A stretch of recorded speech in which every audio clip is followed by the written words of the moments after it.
Well, it wasn't that it almost made the cut. It almost didn't get filmed. You know how hated that episode was when we did it? I mean, it's so ridiculous. It's incredible for me to meet somebody that has made majority of my comfort watches. Oh, I love that. So you are actually, I'm watching your stuff almost every day, which is incredible. Thank you. Oh my goodness, that's so kind.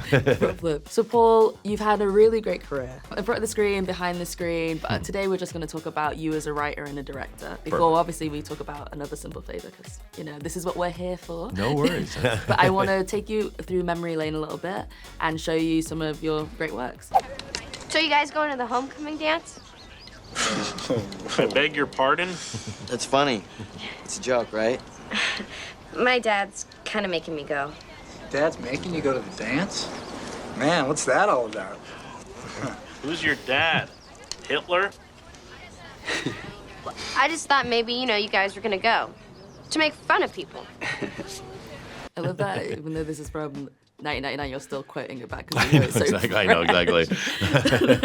I wanted to show you that just because it's a really great clip that shows the amount of faces that are here in Freaks and Geeks. And when you were making Freaks and Geeks, looking to now and the talent that's in this, could you imagine where all these actors were going to? I mean, you couldn't, you know? I mean, we knew we had this really talented group of call them kids at the time, but you always just kind of, you just look at the project you're in, you know, but you got the feeling they had a lot going on. I mean, when Seth, when we were shooting the second episode, he came up to Judd and I like, yeah, my friend and I just wrote a script about two guys trying to buy beer. And we were like, okay, that's cute, and it turns into super bad, So you really felt like they had a pretty deep bench of smarts, but then the level they've gotten to, I don't know if I could have predicted that. I mean, they're all so prolific, it's kind of crazy. It's actually incredible. Yeah. It's incredible that you're honestly at the start of that journey, but Freaks and Geeks really set the tone for early 2000s comedy, TV, and film. How does it feel to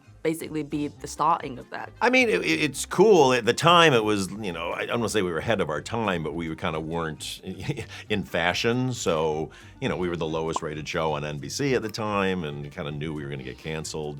But, just stuck to our guns because that's the sense of humor I always wanted to bring to things. And back then, it was a lot of more sitcoms, which I always found very funny, but it wasn't my style of comedy because it was very heightened and pushed. Yeah, I mean, now it's nice. I'm glad that kind of TV and comedy has shifted sort of in our direction, but then it'll shift back, That's the thing, it always kind of changes over. But it's been nice that this is kind of caught on as the style for, the last couple decades. Walk, dragon, walk! Enter the room! Welcome, Uncle Jack. He's half deaf. It was a stupid hire. Not hire, eye level! Eye level! Kisses, and then we talk. Which one is Michael? Swoop me! You know how hated that episode was when we did it? Why? Well, it was just so off the chart of everything else they had done. And Martin Short is one of my heroes, and to get to work with him was so funny, but it was just, it's so ridiculous.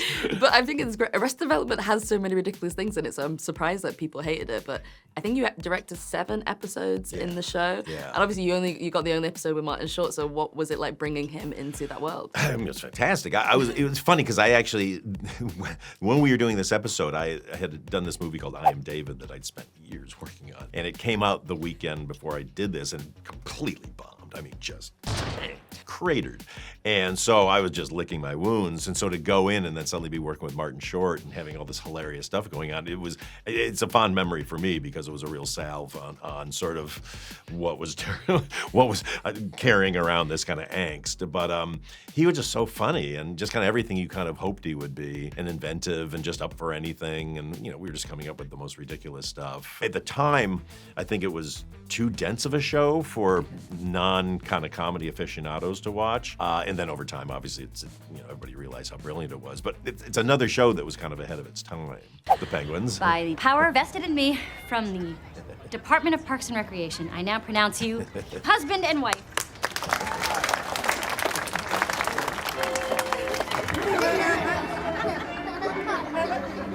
Oh. Okay, well, at least they're married. Are they making babies? Not those two. Those are both boy penguins. I'm sorry? Tux and Flipper are both boys. So you should have pronounced them husband and husband, technically. That's awesome. Tux and Reg. I forgot about that. Is one of my comfort watches. I watch it all the time, but the penguin episode is iconic. And obviously you're trying to say a message within this. Obviously there was a whole thing in the government of marrying these gay penguins and whether government officials should talk on this. How does it feel trying to put like basically a political message, a social commentary message within something that's so deep rooted in comedy? Yeah, I mean, I always try to steer away from overt political messages. 'Cause look, I mean, in my personal life, yes, I'm very politically active, but you want to kind of make your comedy big tent, but at the same time, it's kind of nice to be able to put these messages in. And this was right around the time when gay marriage was such a, hot button issue in our country, which was ridiculous. It was being used as a campaign thing, basically, for the 2004 election. So it felt nice to be able to do a story like this, but just looking at it, those penguins, it's ridiculous. Finally broke down and bought myself a plasma TV. Check it out. I actually hung this on the wall myself. It's good. I want to show you something. A lot of people in the room. You need more space. Voila, right into the wall. Wow. Everyone says the dinner party episode is one of the funniest episodes of The Office. Hump. There's a hump. Joe Kale. I want to say that my favorite episode is Toby's goodbye, and it's the moment where Michael realizes that Holly is the same as him, and he realizes he's not alone in the world. Sit on floor and put together chair we will.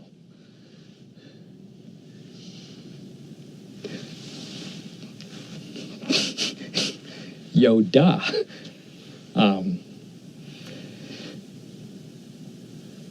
Pass curvy metal piece, you will. Yeah. And obviously that's an episode that you directed. So a lot of the episodes of The Office that you directed have these really personal moments where you're actually seeing Michael as a human for the first time, outside of his tomfoolery, I would say. So how does it feel to have that stamp on an iconic show like The Office? Well, it's nice. I mean, there was this weird turning point on the show 4 episodes into the first full season. The first one I got to direct, the Office Olympics. Yeah. And it was where we got to see Michael, he was freaking out about this condo that he bought. Congratulations to Michael, because he closed on his condo, so gold medal. In that scene where he comes back and they give him the award, was supposed to be like we're making fun of Michael, just to get out of trouble. And he made this choice to just kind of start getting emotional when he was and it was just like this moment of like, wow, that's brilliant. We were all just like, oh, so we're like, Steve, do that, keep doing that.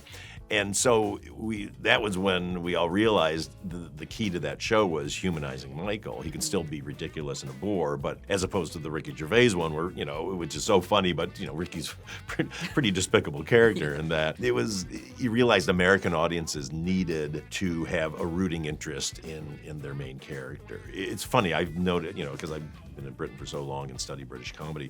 British audiences really like taking the piss out of like a bore or whatever. And American audiences can't make that their lead person. They have to have some kind of emotional investment in that person. If they don't, they're just kind of like, why am I following this terrible person around? So that's, and then when they're trying to do the American version of The Office, they started Michael out that way and then realized, no, we have to kind of humanize him. You definitely have like the true human moments with him through the episodes that you directed. But I also wanted to ask you obviously did the Goodbye Michael episode. How does it feel to be asked to do the final episode for literally the main character?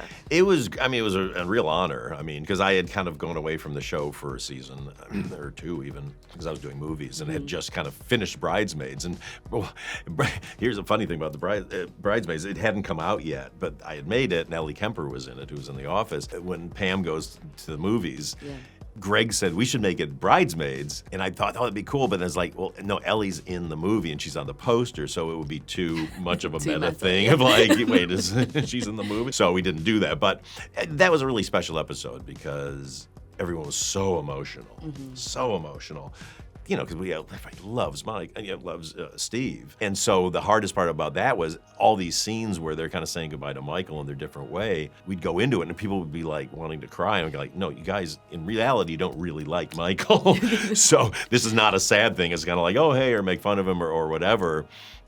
So that was really hard to kind of get people to get out of there wanting to hug him and weep. I'm so sorry. Right? Get away from me! You're not sick. No. In fact, Helen, I'm hungry, and I wish I had a snack. You're hungry? Starving. What did we eat? Oh, things are gone. What are you doing? It's coming out of me like lava. Bridesmaids is, I'm sorry, it's like, I honestly one of the best comedies ever. Female-led comedy that is just so hilarious from jump all the way to the end. I read that this scene, bathroom scene, almost didn't make the cut. Well, it wasn't that it almost made the cut, it almost didn't get filmed. Because we came up with it when we were all working on the rewrite with Annie and Kristen. It was originally gonna be like a fantasy scene about Kristen being in this dress and kind of imagining what her life would be. And we thought it needs to be a little more, she needs a comeuppance on trying to pretend that she's rich in front of Rose Byrne and takes everybody to this restaurant that she says is great. It's actually cheap and terrible. But it was kind of the night before Kristen just got nervous about it. She's like, I don't know if we should do that scene, you know, blah, blah, blah. It could be really gross and all this stuff. And we're just like, yeah, we're just gonna try. We're just gonna go for it. You know, we're gonna shoot a lot of crazy stuff. And if it doesn't work in front of a test audience, we won't use it, you know, or we'll tone it down. You know, she came in the next day just ready for anything, you know, and just was so funny and the whole thing, you know, I remember she just, you know, to be getting sweatier and sweatier, she just had this little can of Evian face spray. And she would just do one line and she'd spray her face. We'd go in and spray the thing. And, you know, and then we just went crazy in there. I mean, look, it took us like 9 test screenings to get the balance right on this scene because some were too gross, some were not gross enough. You know, there was one whole sequence where Becca, you know, Ellie's character, realizes she can't use the toilet, so she runs down the hall thinking there's another toilet down the hall, and she goes into Whitney's office, which she throws over the door, and it's completely white and beautiful. And she projectile vomits across the office all over her wedding photo. And even though I was just like, okay, that's too much. We can't do that. I kind of need to see that. yeah, I know. Like, exactly. I don't know if that exists on the we DVD have some extras. Anniversaries. Like maybe let's get the different versions. I know we got to dig out some of the old footage. I know because we put a lot of extra material on the DVDs, but probably not enough. Yeah, we kissed. You just kissed your brother. Yeah, it's so it's so lurid. It's my half brother. It's not my brother, but it's. It's your half brother though. It's but yeah, there's more. No, no, there's no more. No, yeah, there is. So you fucked him. What? Was he good? That is so disgusting. I don't know. Oh, you didn't fuck him? I don't. Tell me you didn't fuck him. I don't know what goes on in here. I swear. Swear on your dad's grave. Honestly, that scene is always so funny because it's like, it starts off kind of dark until you get to a little touch of incest. You're like, wait, what? I know. But obviously we're here to talk about Another Simple Favor. When bringing this new film together, there's so many avenues you could have taken. How did you land on the avenue that you've taken right now? I mean, it took a couple of tries. You know, I'm very nervous about sequels. I've never done one before because I just think they're dangerous. You know, as if you love a movie and then all you can do is kind of screw up the next thing unless you really nail it great, unless you're Godfather too. So it was really, you know, the first draft was really good. Once it got greenlit, it was this moment of looking at all the feedback we were getting from fans who were excited that there was gonna be another one and going, I don't know if this is going to be what they want. Because just sitting rationally and going like, what are the things that really jump out at people other than the storytelling and the performances is the style and the, you know, the world being kind of this glamorous kind of thing. I mean, this wasn't glamorous, but Blake's character brought the glamour in. The Louboutins. Yeah, exactly. So the whole thing was kind of like, well, I think we have, you know, Anna's character has now matured after this experience of this movie, so she's not a rube and she's not afraid, you know, of Emily anymore. So she's kind of an equal, can take her on. So we need something that kind of facilitates that. And then the thought of like, well, let's take it international. Let's take Anna out of her comfort zone. So now we can make her a little more lost again in this world of high fashion, high money, high power, you know, in another country and all that.